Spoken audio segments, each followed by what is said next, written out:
Bonjour à tous, aujourd'hui je vous présente un tutoriel pour réaliser un graphe en forme de jauge ou un cadran de tableau de bord. Donc on va utiliser le tableur Numbers de la suite iWork d'Apple. Donc tout ça, ça marche évidemment également sur d'autres tableurs. Alors on peut voir différentes présentations avec des indicateurs qui sont faits sous cette forme-là, avec une petite aiguille, avec des zones de couleurs qui peuvent être inversées, hein, vert, jaune, rouge ou rouge, jaune, vert, suivant ce qu'on représente.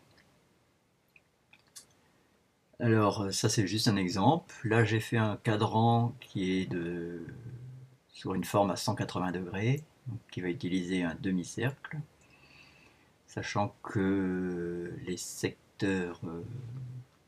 des graphiques sont réalisés avec des cercles complets. Hein, c'est ce modèle de graphe qu'on va utiliser ici, le cercle complet. Donc quand on veut simplement un demi-cercle, il faut que la partie inférieure, les 180 degrés complémentaires, soit tout simplement transparent. Donc le diagramme ici est tout simplement constitué d'un fond qui va être le cadran avec ses zones de couleurs. Et dessus, on va superposer un autre graphe, qui est un graphe de secteur également, qui va dessiner l'aiguille. Donc j'ai un tableau ici tout bête où j'ai mis la valeur. Normalement c'est une valeur qui vient d'un calcul ou d'un résultat quelconque. Donc, vous voyez ici, quand je règle la valeur, je peux descendre jusqu'à 0. Là je l'ai mis de 0 à 100. Je peux descendre à 0 et puis je peux monter. Donc à 50 je suis au milieu. Et j'ai prévu d'aller jusqu'à 100. Voilà. Alors, ce graphe, lui, il est constitué d'une partie qui est le cadran avec les couleurs, et puis la partie avec l'aiguille. Donc le graphe aiguille, ici, je vais le décaler pour vous montrer donc le graphe cadran qui est en dessous. Donc le graphe cadran est un graphe en anneaux, puisque ici j'ai une sorte de tore, sachant que Numbers ne connaît pas les graphes en anneaux. Donc pour ça, on fait tout simplement un graphe circulaire, le graphe camembert, et puis on met une partie blanche ici, une partie circulaire, qui va permettre de masquer, hein, qui est blanche ici, et qui va masquer le centre. Donc on a bien un graphe circulaire, donc je n'utilise que la moitié, l'autre moitié est masquée, et puis par-dessus, je viens mettre un petit cercle blanc, ce qui me donne un anneau ou un tore. Voilà, donc je remets l'aiguille ici au centre. Alors j'avais fait un petit effet de transparence qui atténue les couleurs, ça c'est au choix. Voilà, donc maintenant on va voir comment réaliser cela. Donc on part d'une feuille ici.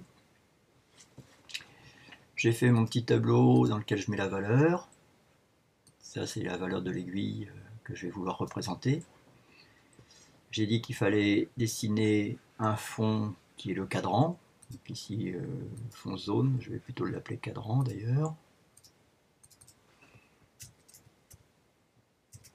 Cadran. Donc mon cadran qui est constitué de plusieurs zones. Donc là, j'ai autant de lignes que je veux de zones. Ici, j'ai prévu 3 zones, une verte, une orange et une rouge. On peut mettre 2, 3, 4, autant que vous voulez. Et on donne les proportions que l'on veut pour chaque zone. Donc moi, je voulais la zone verte qui fasse 50, la zone orange 30 et la zone rouge 20. Ce qui me fait un total à 100. Donc pour avoir la partie invisible, si j'ai 100 pour la valeur supérieure, il faut que j'ai 100 pour la valeur inférieure. Donc je vais prendre la somme des 3 et je l'amène ici. C'est ce qui va me calculer la partie invisible de mon graphe. Une fois que ça c'est réalisé, je n'ai plus qu'à aller construire le graphe. Je le positionne où je veux, je l'agrandis, et voilà, j'ai mon cadran. Donc, La légende ici, j'en veux pas, je la supprime. Le titre du graphique, je le veux pas, je l'efface. On voit ici qu'il a affiché les pourcentages, mais je peux afficher en nombre. Hein.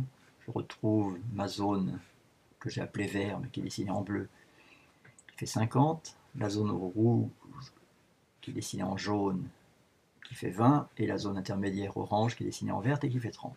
Et puis la partie invisible, qui pour l'instant est rouge, et qui fait 100, c'est le total des trois autres. Déjà, la première chose, pour avoir mon demi-cercle horizontal, il faut que je tourne mon graphe de 90 degrés. Donc ici, angle de rotation, je règle 90 degrés, et j'ai mon graphe qui est dans le bon sens. À partir de là, je prends la partie rouge, je lui dis que je ne veux pas de remplissage, donc elle est transparente.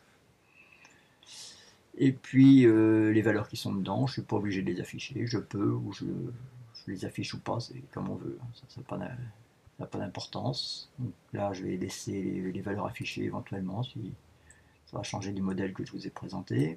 Donc il faut que je sélectionne mon tableau, voilà, les positions des étiquettes, je vais les cadrer comme ça par exemple. Voilà, donc celle du sang, je ne veux pas l'afficher, je l'enlève ici. Et puis les autres, je vais peut-être augmenter leur taille pour que ce soit un petit peu plus lisible, tant qu'à faire que les afficher, autant qu'on les voit bien. Voilà, mon cadran est presque fait, j'ai plus qu'à appliquer les couleurs que je voudrais. Ici, je vais mettre un dégradé par exemple. Non, c'est pas, je suis pas sur le bon. Je suis pas sur le bon secteur. Là, je suis sur le secteur. Je vais mettre un dégradé. Alors, je ne veux pas un dégradé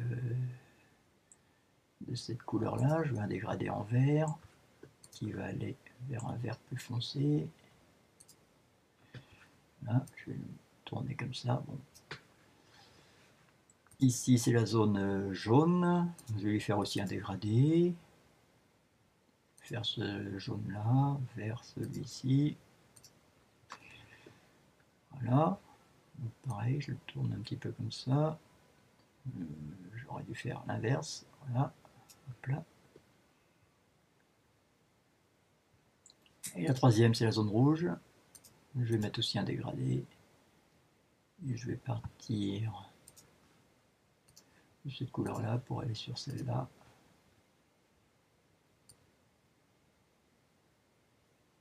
Voilà, je vais le tourner comme ça. Bon, voilà, ça c'est fait. Comme j'ai dit, pour faire un anneau, on va tout simplement dessiner un cercle au milieu qui va me masquer une partie de mon cadran. Donc j'ajuste, hop là, je suis centré. Le remplissage, je vais le mettre en blanc. Je peux laisser le contour ou pas, c'est au choix. Donc je vais enlever la ligne. Voilà, donc j'ai mon cadran qui est dessiné. C'était la première étape. Deuxième étape, maintenant il va falloir tracer l'aiguille. Alors là, imaginons, je vais dessiner un trait comme ça, je vais le tourner, mettons à peu près à 45 degrés là. Supposons que je veuille une aiguille qui soit à peu près comme ça.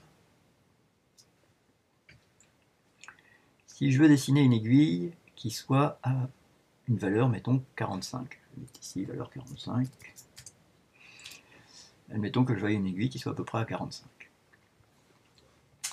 Il faut que, puisque je suis dans des graphes circulaires, il faut que j'ai ici un secteur avant mon aiguille, là, un secteur qui part de là, du 0, qui vient jusqu'ici, qui fera en fait la valeur de 45. Mon aiguille elle-même, ça va être un secteur assez fin, assez étroit. Et puis derrière, je vais avoir un autre secteur qui va me compléter le cercle. Donc, toujours pareil, il faut penser à raisonner sur un cercle complet, même si j'en affiche qu'un demi. Donc, on va avoir un petit tableau ici qui va calculer la position de l'aiguille, l'épaisseur de l'aiguille et le secteur complémentaire. J'ai une ligne qui ne sert à rien là.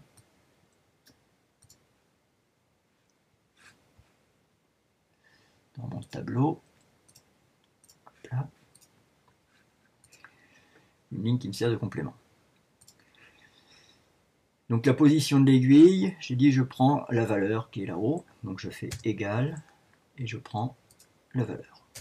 Jusque là c'est simple. L'épaisseur de l'aiguille, il faut qu'elle soit relativement fine pour pas que ça fasse trop moche. Donc je vais mettre une valeur de 1 en tant qu'épaisseur. On verra après, je mets un pour que ça soit visible sur la vidéo. Mais dans la pratique, vous pourrez descendre la valeur à 0,5 ou 0,6 pour que ça soit un petit peu plus joli encore. On va mettre 1 pour qu'on la voit quand même suffisamment en vidéo. Maintenant, il reste à calculer le secteur complémentaire, c'est-à-dire le secteur qui part juste après l'aiguille ici, qui va faire compléter le demi-tour et qui va faire les 180 degrés complémentaires qui sont en dessous. Donc pour faire ce secteur complémentaire, pour le calculer, en fait, il faut prendre l'étendue totale de ce qu'on a au niveau du cadran, c'est-à-dire le tour complet de cadran, moins les valeurs que j'ai déjà tracées ici, c'est-à-dire le secteur qui est avant l'aiguille, plus l'aiguille elle-même. Même si elle ne fait pas une grosse épaisseur, il faut que j'en tienne compte. Donc, le complément qui est ici est égal à la somme de tout ça, auquel je vais retrancher donc les valeurs qui sont ici.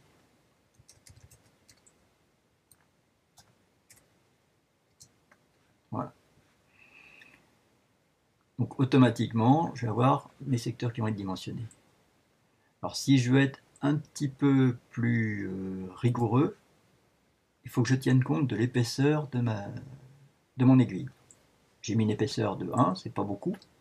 1 sur les 360 degrés, ça va peut-être pas se voir beaucoup. Hein. En réalité, là, c'est 1 sur 154.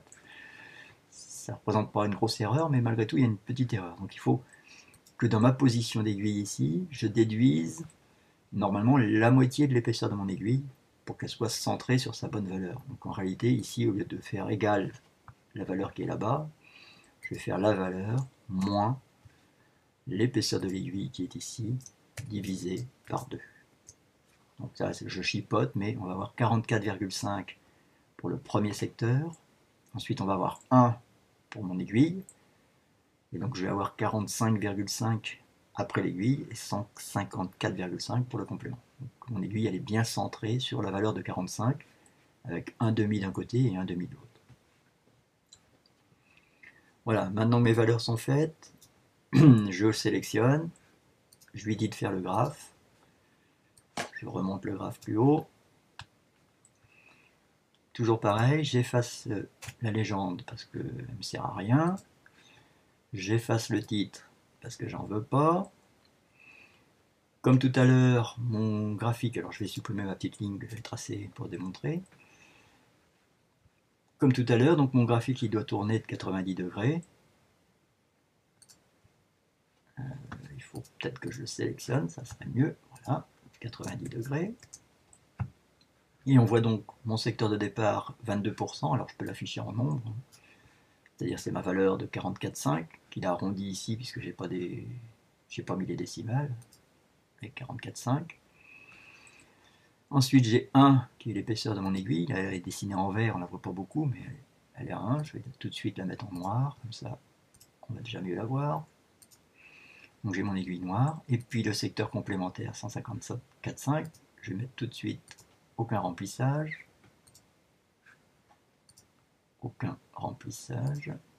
voilà. Je vais aussi effacer les valeurs là. Donc le premier secteur 44,5 c'est pareil, je ne veux pas non plus le visualiser, je fais aucun remplissage. La valeur de l'aiguille, je vais la sortir du graphique.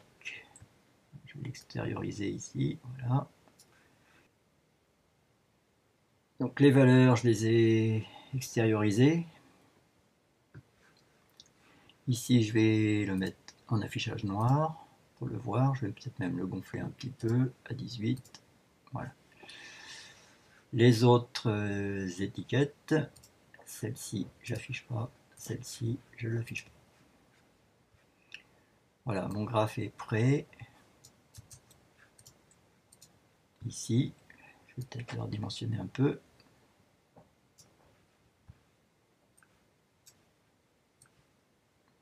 Hein.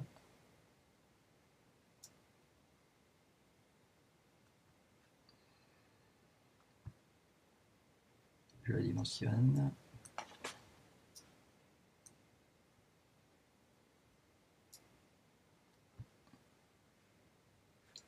Encore.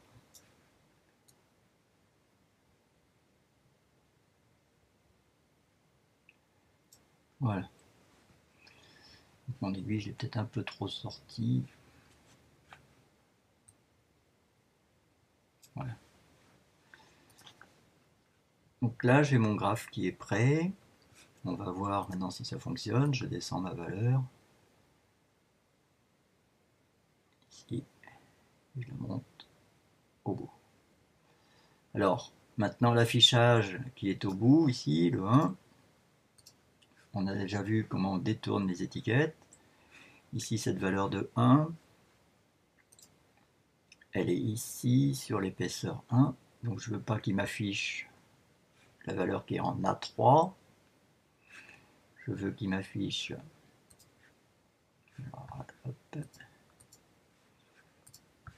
C'est cette valeur-là. Je veux qu'il m'affiche donc... Ici, je ne veux pas qu'il m'affiche l'épaisseur. Je veux qu'il m'affiche la valeur de qui est ici. Voilà. Et j'enlève l'étiquette. Donc j'ai détourné mon étiquette pour qu'il affiche la vraie valeur qui est dans mon tableau d'origine. Donc maintenant, j'ai ma valeur qui s'affiche de 0 à 100. On voit que l'aiguille ici ne retombe pas tout à fait, quand on est à 0, elle ne retombe pas tout à fait en bas du graphique. Il y a le fait de l'épaisseur de l'aiguille, donc on peut tricher légèrement sur ce graphique ici, en augmentant l'angle d'un petit degré, de façon à ce que mon aiguille tombe bien à 0, et quand je vais aller au maximum, elle devrait normalement aussi tomber bien à la limite des 100. Voilà, donc on a fait notre graphe en forme de jauge et aiguille sur un cadran demi-cercle.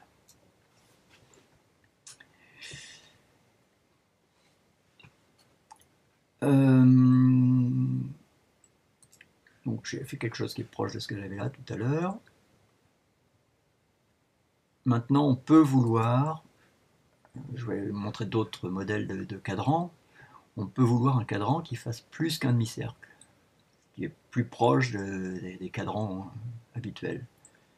Donc un cadran comme ça, on va avoir une partie utile qui fait, mettons, 270 degrés, et la partie masquée qui va faire 90. Donc au lieu d'avoir 180 de chaque côté, je vais avoir 270 plus 90. Ce qui veut dire que quand j'avais 180, c'était 1 pour 1. Quand j'ai 270 et 90, j'ai un tiers de masqué. Donc je vais changer les formules ici. La partie invisible, je vais la diviser par 3. Et donc là, j'ai maintenant un cadran qui fait 270 degrés. Alors, au lieu de tourner de 90 degrés, quand j'avais 180 degrés de partie visible, je tournais mon cadran de 90. Là, je vais tout simplement tourner de 135,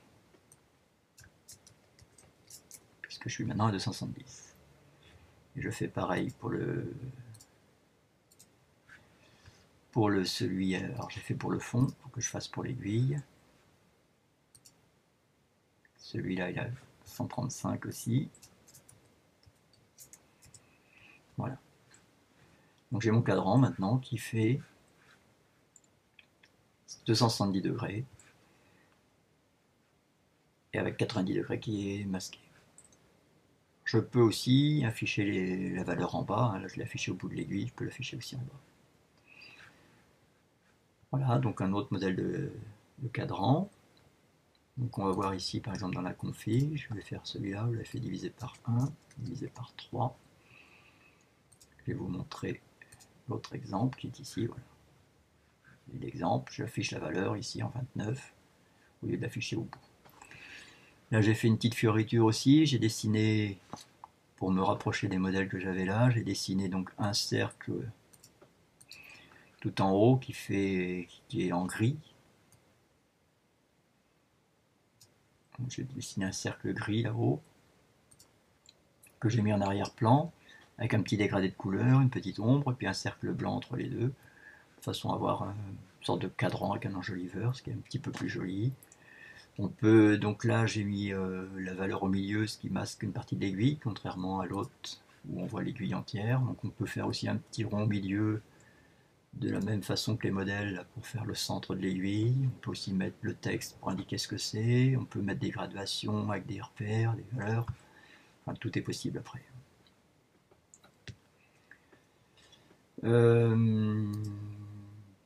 Voilà, c'est un autre exemple.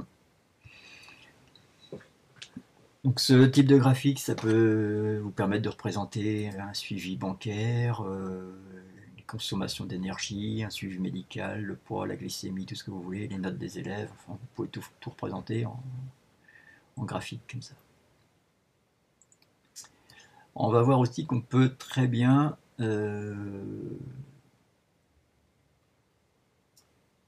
mettre deux aiguilles sur le même graphe. Là, j'avais fait un graphe avec une seule aiguille, mais je peux avoir une valeur mini, ici, et puis une deuxième valeur, la valeur maxi, qui est là. Donc sur le même graphe, je peux représenter deux valeurs. Dans ce cas-là, il faut voir que mon premier tableau ne change pas, lui le cadran est toujours le même. Dans le deuxième tableau, aiguille, que je devrais d'ailleurs appeler aiguille avec un S, parce que je fais deux aiguilles maintenant. Il y a une première aiguille qui indique le minimum, donc sa valeur est reprise du tableau là-bas, donc 32 ici.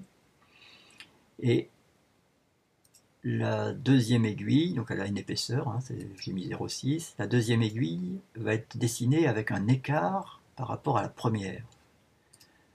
Parce que ici, quand je vais dessiner mon 32 mon secteur qui fait 32 pour positionner la première aiguille, la deuxième aiguille étant à 67, il ne faut pas que je fasse un secteur de 67 derrière le 32, sinon je vais me retrouver à 99, 32 plus 67. Donc mon aiguille, elle serait tout au bout. Il faut que le secteur qui est entre mes deux aiguilles ne soit que égal à l'écart entre les deux valeurs mini-maxi. Donc c'est 67 moins 32, je vais avoir donc 35 d'écart entre les deux aiguilles. Donc c'est ce qu'on va trouver ici, hein, le calcul, moins toujours l'épaisseur de l'aiguille que je divise par 2, c'est pour ça que j'ai 0,6. Divisé par 2, ça fait 0,3, et donc on a 34,7 au lieu de 35, pour compenser les épaisseurs d'aiguille. Le complément, c'est toujours la même chose que tout à l'heure, hein. J'ai le total du premier tableau moins le total du deuxième, et ça me donne le secteur complémentaire qui va fermer le cercle des aiguilles. Voilà, donc c'est pas compliqué de mettre deux aiguilles sur la même jauge. Voilà, donc n'oubliez pas quand vous mettez au point un petit graphe comme ça, de le sauvegarder en tant que modèle, donc enregistré comme modèle, de façon à ce que quand vous créez un document, vous arrivez sur mes modèles, vous pouvez tout de suite refaire le graphe sans avoir à tout recréer. Alors j'en profite qu'il me reste un petit peu de temps pour cette vidéo pour vous montrer un autre graphe, c'est le graphe thermomètre. Donc le graphe thermomètre, c'est quelque chose qu'on voit assez fréquemment aussi. C'est tout simple. Donc on a une valeur que l'on veut représenter. Ici la valeur est, je dirais, mise réglable comme ça. On calcule la valeur complément. Moi j'ai fait une échelle entre 0 et 100. On peut mettre les valeurs que l'on veut aussi sur l'échelle, hein.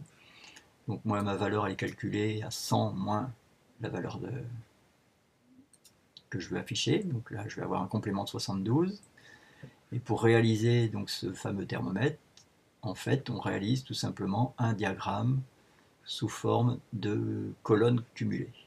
Donc je vais faire ici, je prends mes valeurs, graphe, et je fais ici ce modèle-là, colonne cumulée. Donc je le dimensionne ici, je le remonte un peu pour vous faire voir. Donc on part de ce principe-là, un diagramme colonne cumulée. Toujours pareil, j'efface la légende qui ne me sert pas.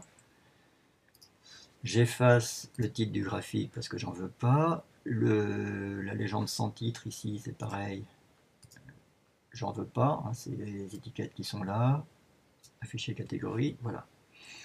Donc on se réduit à un graphique tout simple. Là, j'ai qu'une colonne de nombres, donc j'ai qu'une colonne ici. Ma valeur bleue qui est le 28, et puis le complément qui est en vert. Ensuite, eh bien, ce graphe, il suffit de le dimensionner à la largeur que l'on veut. Donc, là, je veux un thermomètre qui fasse à peu près cette largeur-là, par exemple. Le tube du thermomètre, on peut le régler aussi en épaisseur, comme on veut.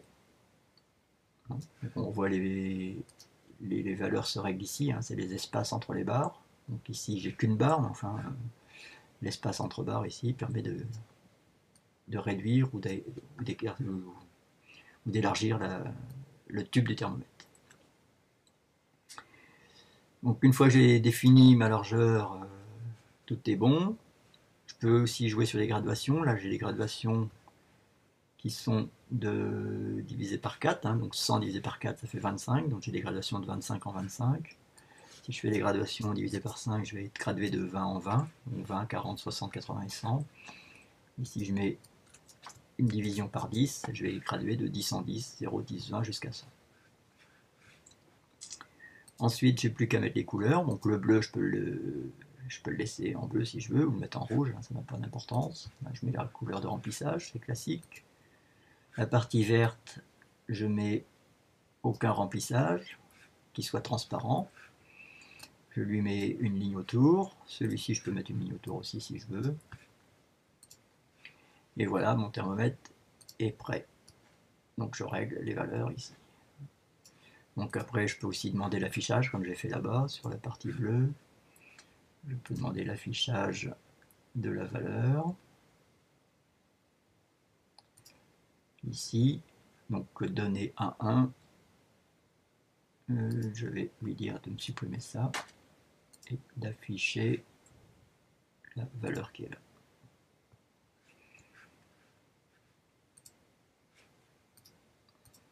Ensuite, étiquette de valeur.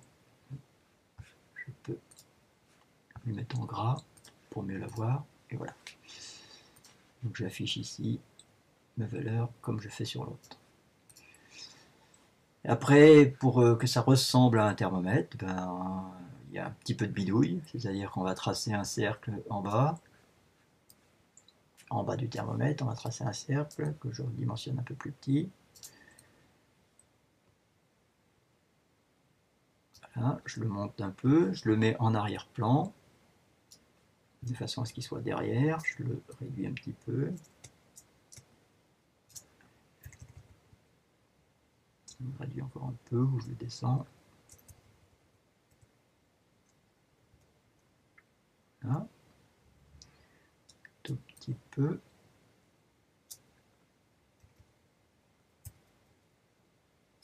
Donc, j'ai tracé mon cercle. Donc, je le remplis surtout de la même couleur que mon tube. Donc, je prends la couleur avec la pipette pour être sûr d'avoir la même couleur ici. Alors en bas j'ai l'axe des X, hein, l'axe horizontal qui me fait un petit trait, et puis j'ai mon cadre de la valeur ici qui fait un petit trait noir. Donc il faut que je fasse un petit trait qui va masquer ceci là.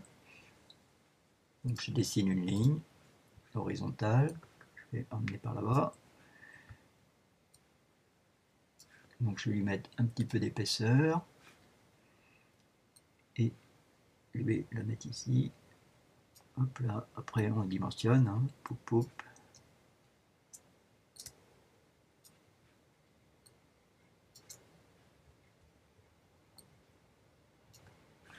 Voilà, au niveau de la couleur, pareil, je prends cette couleur-là, donc de manière à masquer, je remonte un tout petit peu ma ligne, hop là.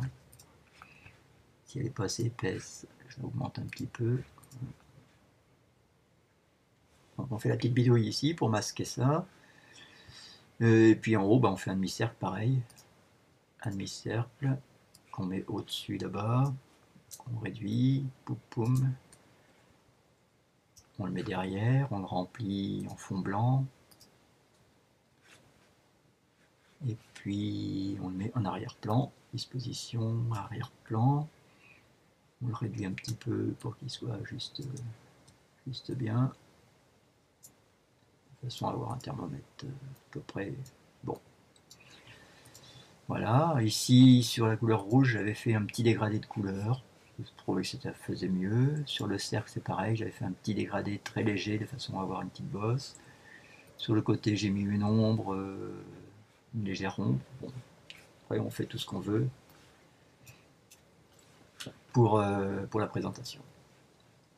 N'oubliez pas, quand vous avez tout réglé, sélectionnez vos objets et groupez. Donc, comme ça, si vous déplacez votre thermomètre, tout va bien.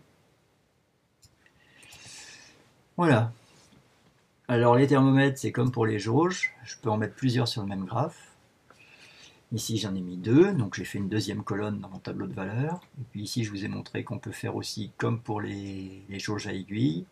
On peut avoir une valeur mini, une valeur maxi, sachant que pour le graphe, la valeur violette qui est entre les deux, c'est la différence entre le maxi et le mini. Donc on va afficher 52 moins 45, c'est-à-dire 7 automatiquement. Donc on fait un petit tableau qui fait le calcul. C'est le même principe que pour les jauges à aiguille, sauf que là on est sur des rectangles, tout simplement. Voilà, j'espère que ce petit tuto vous a plu et puis que ça vous sera utile pour quelques présentations avec vos indicateurs. Revisionnez toujours cette vidéo en plein écran, autant de fois que nécessaire, faites les manips en suivant la vidéo et ensuite essayez de la refaire sans regarder la vidéo jusqu'à ce que vous maîtrisiez et puis que vous sachiez le faire de façon autonome. Bon courage et à plus tard pour une autre vidéo.